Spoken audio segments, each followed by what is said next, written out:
आंखें, जी हाँ आंखें, हमारे को दुनिया दिखाने वाली आंखें, लेकिन चश्मे का नंबर बढ़ रहा है। किसी को मोतिया हो रहा है, किसी को कोई और दिक्कत आ रही है, आंखों में रोग हो रहे हैं।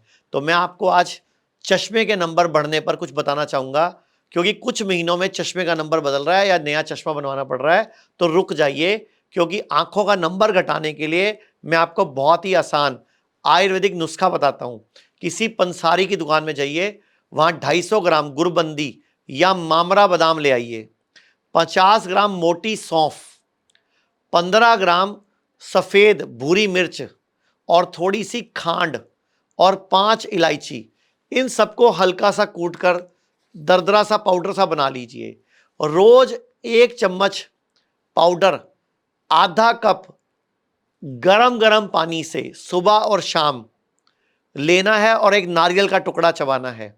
सुबह शाम 2 टाइम लीजिए, और जब ये लीजिए तो 2 घंटे तक कुछ मत खाइए। सिर्फ 30-40 दिन लगातार करेंगे ना, तो आपको अपनी आंखों की रोशनी में फर्क खुद महसूस होगा और नंबर बढ़ना रुक जाएगा। क्योंकि इलाज सिर्फ दवा से नहीं होता, जब शरीर और प्रकृति साथ मिलकर काम करते हैं तभी असली सुधार आता है। एक और फॉर्मूला है, एप्पल, पपाया, काली मिर्च, पुदीना, सौंठ, बिल्व, कोकम, आंवला, हल्दी, बिबितकी और इसके अलावा नींबू, लवंग, जीरा और काला नमक, इन सबको मिलाकर ये गट केयर नाम का जूस बनाया हमने, गट केयर। और ये गट केयर जूस भी आंखों की रोशनी बढ़ाने में बड़ा वंडरफुल है, क्योंकि कहते हैं ना हेल्दी गट से ही healthy brain, gut is our second brain बोलते भी है ना। तो आंखों की रोशनी बढ़ाने के लिए ये गट केयर जूस store.jinasico.com या हमारी वेबसाइट से आप ले सकते हैं। एक और बात, अपनी लार, ये लार है ना, इसको भी आंखें में डालिए। सुबह सुबह आंखों में लार को डालिए और ये 3 उंगलियां ऐसे रख लीजिए, इस तरह घुमाइए 7 बार इधर, 7 बार इधर, उसके बाद 25-30 बार ऐसे कीजिए, 25-30 बार ऐसे कीजिए, 25-30 बार उल्टा कीजिए। मैं थोड़ा स्पीड से कर रहा हूं, आपको 25-30 बार ही करना है। उसके बाद हाथ रगड़िए, अच्छी तरह रगड़िए, गर्म कीजिए, अच्छी तरह गर्म हो जाए, ये अंगूठे के पास वाला हिस्सा आंखों पे लगाइए। ऐसे लगाने के बाद 10-20 सेकंड रोकने के बाद आंखें खोल दीजिए। और जो मैंने आपको बताया वो सुबह शाम खाइए, और नंगे पांव अगर हो सके तो घास पे घूमिए। आप हैरान हो जाओगे, आंखों की रोशनी ठीक होनी शुरू हो जाएगी। एक वीडियो देखिए आंख की रोशनी के ऊपर ही, कि हमारे जो देश के प्रधानमंत्री मोदी जी हैं वो खुद क्या कह रहे हैं आंख की रोशनी के ऊपर, आयुर्वेद के बारे में। आपको एक बड़ी अहम जानकारी देना चाहता हूं। मैं अपने एक मित्र और केनिया के पूर्व राष्ट्रपति राइला ओडिंगो जी के और उनकी बेटी रोजमेरी का भी जिक्र करना चाहता हूं। Rosemary, are you here? Yes, she is there.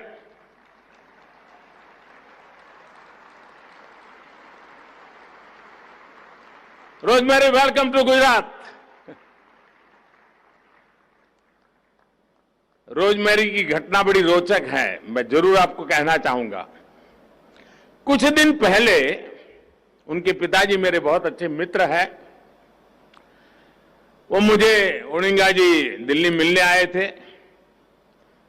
रविवार का दिन था और तो हम भी काफी देर बैठने का तय करके, क्योंकि कई लंबे अरसे के बाद हम दोनों मिले थे, तो उन्होंने मुझे रोजमेरी की जिंदगी में जो बड़ी मुसीबत आई, बड़ी अनेक प्रकार से वो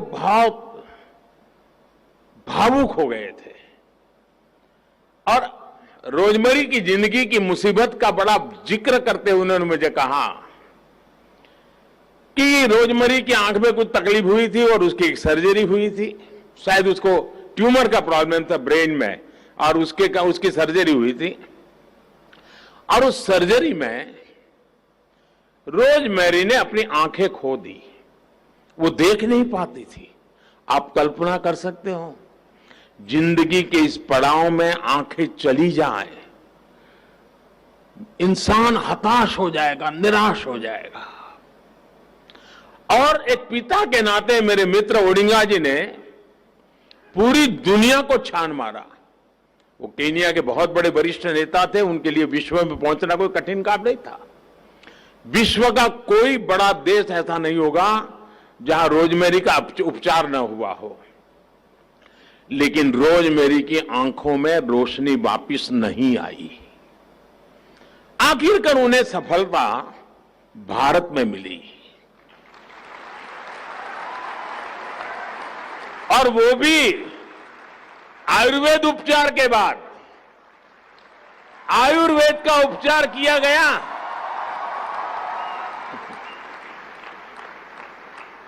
और रोजमेरी की रोशनी वापस आ गई। वो आज देख रही है, जब उसने पहली बार अपने बच्चों को फिर से देखा तो मुझे ओडिंगा जी बता रहे थे, वो पल उसकी जिंदगी की स्वर्णिम पल थी। मुझे खुशी है कि रोजमेरी भी आज इस समिट में हिस्सा ले रही है। उनकी बहन भी आई है, उसकी बहन तो ट्रेडिशनल मेडिसिन में ही अब तो पढ़ा रही है, और कल शायद वो अपने एक्सपीरियंस भी आपके साथ शेयर करने वाली है। साथियों, 21वीं सदी का भारत दुनिया को अपने अनुभवों, अपने ज्ञान, अपनी जानकारी साझा करते हुए आगे बढ़ना चाहता है। देखा आपने, अक्षी तर्पण, नस्यम, शिरोधारा और नाभि तर्पण से आंखों की रोशनी वापस आई। एक और वीडियो दिखाता हूं। गुलाब चंद कटारिया जी, जो अभी गवर्नर है पंजाब के, वो आयुर्वेद के बारे में, आंखों की रोशनी के बारे में क्या कह रहे हैं। आचार्य मनीष जी, आपका भाषण रोज टीवी पे सुनते रहते हैं। जिस कॉन्फिडेंस से आप बोलते हो ना, मैं सोचता हूँ ऐसे सभी आयुर्वेद के लोग बोले। इसके लिए आप उनको प्रशिक्षित करो ताकि आयुर्वेद का भविष्य बहुत उज्जवल हो सके। जिस कॉन्फिडेंस से आप बात करते हो ना, और जैसा अरुण शर्मा जी ने जैसा कहा कि इनकी आँख की ज्योति गई हुई, आपके आयुर्वेद के सिस्टम से जहाँ अच्छे अच्छे लोग फेल हो जाते हैं, वहाँ अपने ज्ञान और अपनी योग्यता के आधार पर जो आपने काम किया, वो वास्तव में हमारे देश के आयुर्वेद को बहुत ऊंचाई देता है। आपका बहुत बहुत अभिनंदन। सुना आपने, ये सब संभव है पंचकर्मा से, अक्षी तर्पण से, नंगे पांव घास में घूमने से। एक और तरीका सिखाता हूं।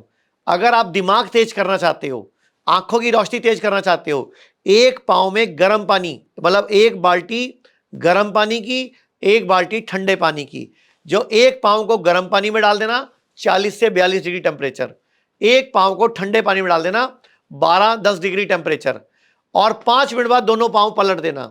ऐसा 30 मिनट करना, हफ्ते में 5-6 दिन करना। आप हैरान हो जाओगे, दिमाग तेज हो जाएगा। डिप्रेशन, एंजाइटी, नींद की प्रॉब्लम, खराटे आना, इनमें भी कमी आ जाएगी। और ऐसी वीडियो जो दुनिया के भले के लिए हो, वो आप दुनिया तक पहुंचाया करो। बस एक चीज ध्यान रखना, गैस, कब्ज, तेजाब, पेट खराब, पाचन तंत्र की कोई समस्या, ये कभी नहीं होनी चाहिए। अगर ये होगी तो बड़ी बड़ी बीमारियां आएंगी। इसके लिए हम लोगों ने पेट यकृत प्लिया शुद्धि किट का निर्माण किया है, और वो भी store.jinasico.com पे उपलब्ध है। चलो, ये तो आंखों की बात है। मैं आपको कैंसर की भी एक वीडियो दिखाता हूं। ये गणेश जी हैं, देखिए जरा कैसे इन्होंने 15 दिन का टाइम बचा था, व्हील चेयर पे आए थे, हीमोग्लोबिन सिर्फ 5 ग्राम था और चल नहीं सकते थे। डॉक्टर ने बोला था 15 दिन में मरने वाले हो। देखते हैं। गणेश जी, जी सर, 13 मार्च 2025 को हमने वीडियो बनाई थी, इसी जगह पे, सेम जगह पे, ऐसे ही 2 कुर्सियों पे बनाई थी, सेम कुर्सियां लिया मैंने। यही टाइम था, यही टाइम था शाम का। जी सर। तो आपके ये गाल वाल देखो जरा, आप कहाँ हैं सारे, ठीक है। और एक बार शर्ट भी उठा के दिखा दो। अब आप देखो यहाँ पे इनके कोई बाजू में, किसी बाजू में कोई गांठ नहीं है, ठीक है। और 2.5 महीने बाद इनकी सारी रिपोर्टें नॉर्मल आ गई थी। इनको blood cancer last stage, 4th stage बताया गया था। 9 मार्च को यहाँ एडमिट हुए थे, 8 अप्रैल को यहाँ से छुट्टी मिली थी। आप बताना सर, आपको क्या बोला था, कहाँ चले जाओ, आपको इलाज नहीं है, और किसने बोला था? बम्बई टाटा वालों ने बोला था कि आप अमेरिका चले जाओ, वर्ल्ड में कहीं भी चले जाओ तो कोई इलाज नहीं है, केवल 10-12 कीमो रेडिएशन लगेंगे तो आपके 5 महीने निकल सकते हैं, अन्यथा 20-25 दिन के मेहमान हो आप। 10 लाख रुपए आपको दूंगा तो मेरे बेटे के ऊपर कर्जा चढ़ेगा, कर्जा और छोड़ करके जाऊंगा मैं बेटे के ऊपर। तो मैंने कहा मैं तो 5 महीने पहले ही मर जाऊंगा, और फिर आपके मरूंगा तो तड़प तड़प के मरूंगा, कीमो रेडिएशन लगेंगे तो ये है सर। तो ये बाकी लोगों को समझ नहीं आता, ये कीमो रेडिएशन कराने के बाद आते हैं। ना बिल्कुल गलत है, ये तो सरासर गलत है। पहले आयुर्वेद में आओ, सबसे पहले आयुर्वेद में आना चाहिए। आयुर्वेद में ऐसी कोई बीमारी नहीं है जिसका इलाज नहीं हो। सबसे पहले आयुर्वेद में आ जाएं तो टाइम भी कम लगे, पैसा भी कम लगे, और जल्दी आपको यहाँ हो के जाए। बारे में पता कैसे चला था? मेरे को यहाँ के बारे में मेरा भांजा नवजोत सिद्धू जी की वाइफ का वीडियो देखा करता था। तो देखा आपने कैसे गणेश जी को नई जिंदगी मिली, ऐसे आप भी किसी की जिंदगी में बदलाव ला सकते हो, लेकिन उसके लिए आयुर्वेद, पंचकर्मा, नेचुरोपैथी को अपनाना होगा। एक छोटी सी वीडियो में और दिखाना चाहूंगा, डॉक्टर नरेश त्रेहन जो वेदांता हॉस्पिटल के मालिक हैं, वो क्या बोल रहे हैं आयुर्वेद के बारे में। Everybody wants to live 100 years. I was asking you, आजकल इंडिया में भी ऐसे कई सारे देसी बायो हैकर्स, कई सारी चीज़ें होती हैं। ठंडे पानी आइस बकेट में कूद जाना, ठंडे पानी से मुंह धोना, infrared red light therapy, blue light therapy, all these therapies. और फिर ब्रायन जॉनसन है जो कि अपने आप को इंजेक्ट भी कर रहे हैं प्लेटलेट्स से, अपने बेटे के प्लेटलेट्स से। आप कैसे देखते हैं इन सारी चीज़ों को? क्या डेथ को डिफीट करना या एजलेस हो You जाना? want to live longer, should I tell you? Panchakarma in Ayurveda is the best rejuvenation you can ever do. Once a year, if you can do Panchakarma, you will detoxify yourself enough to live life healthily. All these other things that you're talking about, was Johnson saying this or somebody saying these recipes, they are total recipe for disaster, because people have to sell, people have to make money, people have to promote stuff. But it does not make sense. Somewhere in between what Dr. Serene said and what I said lies happiness. I So totally if you endorse, live your life in between, you're okay. I totally endorse what Dr. Trehan says. Ayurveda, if you break the word, Ayur means life, Veda is science. The science of life. Ayurveda doesn't mean medicine ही लेनी है. Ayurveda means आपकी दिनचर्या कैसी है, how you get up and how you live your day. And that is exactly, if you have the same life, but you know what you are achieving. Ayurveda is certainly a very good way of life. We have forgotten it, getting up late, sleeping late, eating different things which are not healthy. Eating